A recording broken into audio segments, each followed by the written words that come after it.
This is the 2024 Lexus GX550 Overtrail. That's black.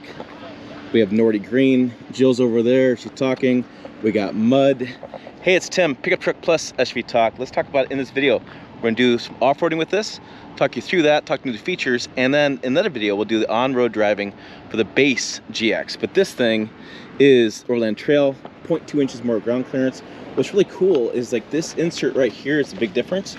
This can come out and you can just unbolt this one piece. And so if you crack this common part you crack with, you can pull that out, you can put a separate hitch in there, you can put like some tow hooks in there, a separate, excuse me, not hitch, put like a winch in there, something like that. This is a removable piece according to Lexus. Must tuck right in there, yeah. It's tucked in behind. So that's a cool thing you customize from there. We have 33-inch wheels. You see how cool knobby those things are. Toyo tires worked with Toyota and Lexus, same brand, to develop that tire specifically for this vehicle. We have the Tundra engine in there, 3.4 liter. We have crawl control in here, multi-train select, and then that's your rear, that's your mud. But the rear, and the hatch opens on top of the glass. This full comes up, the whole hatch comes up. You have some speakers up top, you have some coverage when you're off-roading, so you don't have the sun on you if you're doing something in the back. Plus we have a tow hitch set up about 8,000 to 9,000 pounds in this trim of towing, which is just massive. We have the tons of visibility. You can see how low the dash is. The room here, we'll talk about that a little bit, the visibility of this. We have kind of a tan interior, not maybe the best for off-roading as far as getting this dirty, but tan interior. We have cooled seats and heated seats, which is kind of cool. It's an auto setting on that, so it'll turn on and turn off the heated and cool seats, well, as you need it. We also have a drive mode selector with an auto feature too. So like if you're in conditions where you're not sure if you want to use mud mode or rock sand mode or whatever, you can just turn on auto and the vehicle will sense what's going on and select the mode for you, which changes transmission, shift points, as far as changes the throttle response. Really good stuff when you're off-roading. Now the Overtrail only comes in 2-row. And here's your secondary row right there. We have our bags and such. You're sitting about 4 people, maybe 5. You squeeze in.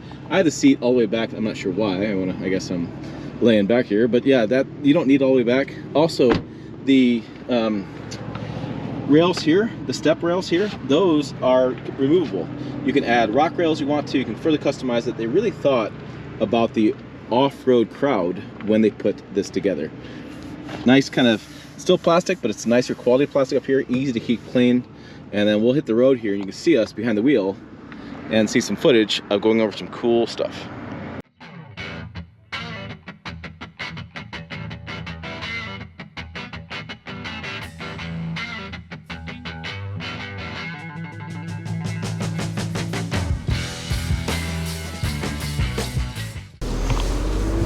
Okay, this is off-roading with the Overtrail. Over. Yes. Overtrail. We're on a trail, we're going over it. Yeah, and I'm like making sure my mic is on, it's on. Yeah. Yeah, so this is an Overtrail 4-wheel drive, not a plus. There are no massaging seats here. Right, no wireless charger. Which we didn't like the wireless charger anyway, by the way. Yeah. 349 horsepower, 479 pound-feet of torque. I've got a cheat sheet. You know, I just learned something from Tommy Micah over at TFL Truck. He was talking to the engineer. It's the same engine as in the Tundra, but smaller turbos.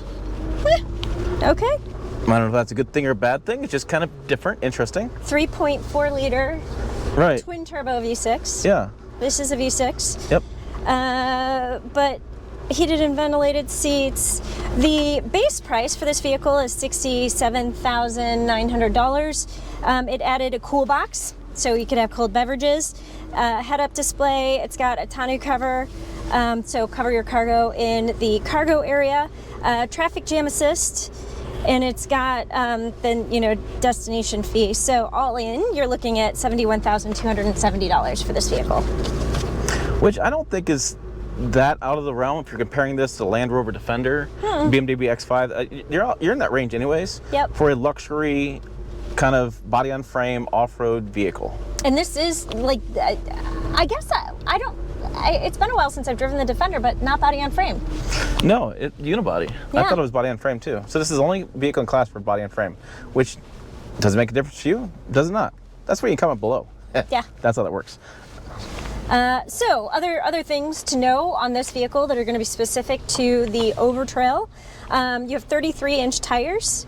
You've got multi-terrain select, and that comes with like crawl control, downhill assist control, hill start assist control. And I don't know if you caught this during the presentation, and maybe you can correct me if I am wrong, if I misheard, but they, you know, crawl control is usually like when you're going downhill, it's like downhill assist, and it like, you know, brakes for you and it just holds you steady. They said that it works in forward and reverse. Yep. Okay. I don't know that I've ever heard of that before. Yeah, so that's the difference. So like downhill assist control, right, works in 4 high. You just go down the hill and you steer. It controls the throttle, controls the indicator and the speed. Crawl control is more aggressive. It's in 4 low, and it works forward and reverse now, which is something they changed in the 22, I think the 2022 Tundra, they changed that. Okay. And now the vehicles coming out have that option. So it makes crawl control make more sense to some consumers when you can do it forward and reverse versus just downhill assist, which helps you going down. So, because it's a lot of times in Toyota vehicles, or in this case Lexus vehicles, same brand, same engineering, is that they overdo it with the off-road equipment, and you don't know, do I hit the multi-terrain select, do I hit downhill control, should I hit crawl control instead, should I just use four-wheel drive, should I use the rear differential? You know, there's so much going on, you don't really know always situation to use where it's at. And crawl control is a great feature, and then having it do reverse really separates it out a little bit more. Right, and I mean, the other thing with this vehicle is it has the locking rear diff. Yeah, so locking rear diff is going to be really crucial for certain circumstances. Crawl control is pretty damn impressive. I've seen it crawl way out of a sand dune. Rear locking is going to be great for like a straight line, your tires are spinning, you want to lock the hubs, the tires rotation the same period of time, not having to worry about slippage at all. But slippage. Yes. So yeah, I mean, it just depends on what situation you're in, what you need to use. You could teach whole classes on using different stuff, and then but yeah, it's I think this overall, I didn't love the prior generation GX. I understand it now because the off-road club kind of tuned me in on it. I was in a place in Colorado, and the GX club pulled into town, and I walked up to the guys and I was like, dude, I'm like, you gotta help me out here. Like, I've been driving this thing around town. It's freaking terrible. What the hell? And they're like, look, it's a luxury off-roader. We have a cool box. We have leather seats. We put 33-inch tires in these things, and it's basically, it was the last generation was the Prado knockoff, which is known globally as being a really good off-roader. So they're like, I can drive the 4Runner, but if I want a little bit more features and creature comforts because I'm off-roading all day or I'm out for a week or two, I want cooled seats. I want a cool box. You know, it's funny, I was talking to Rochelle Kraft, and they have a big YouTube channel as well for overlanding. I think Overland X is their name of the channel. And I remember camping with those guys for a couple days, and they told me, they're like, we fight over the cool box.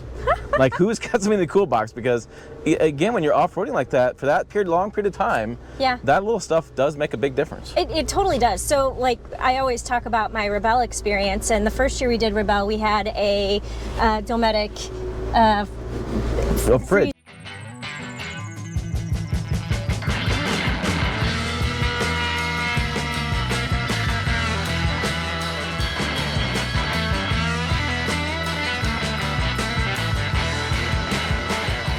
All right, now Jill's behind the wheel of this Overtrail Lexus GX550.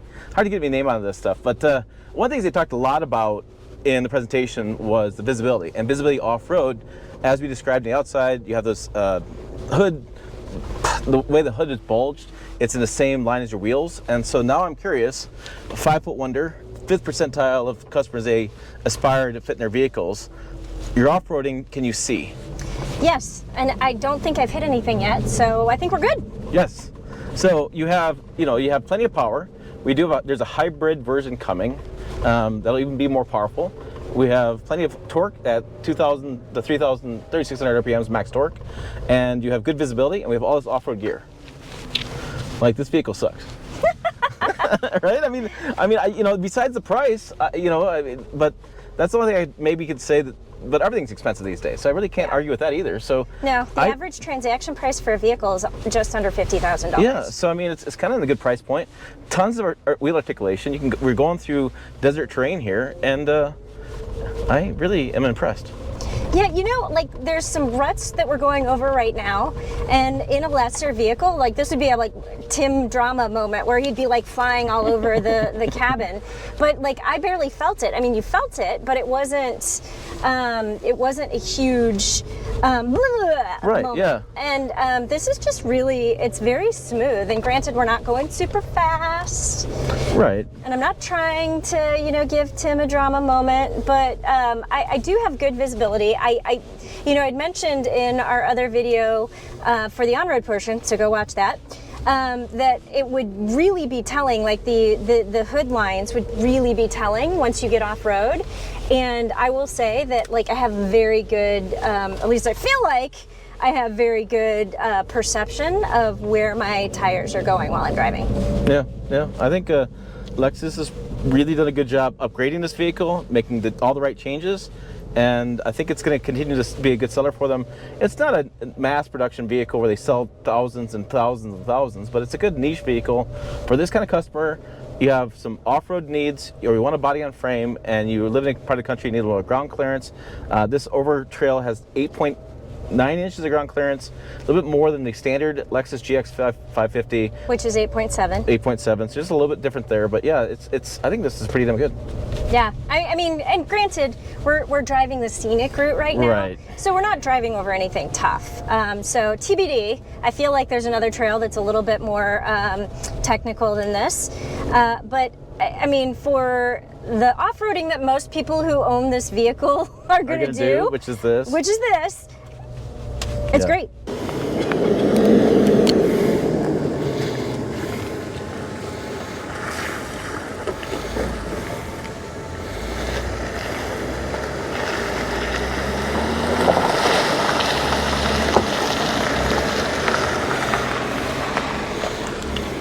All right, there you go. There's the capability you just saw on display of the Lexus GX550. Again, you can go over that, different drive modes, different off-road modes, multi-terrain select. Lots of cool features here on that rig. Make sure you check out the video over here as our detailed on-road stuff, website down below. As always, thanks for watching. I and Jill will see you down the road. Now let me in. Give me cool seats.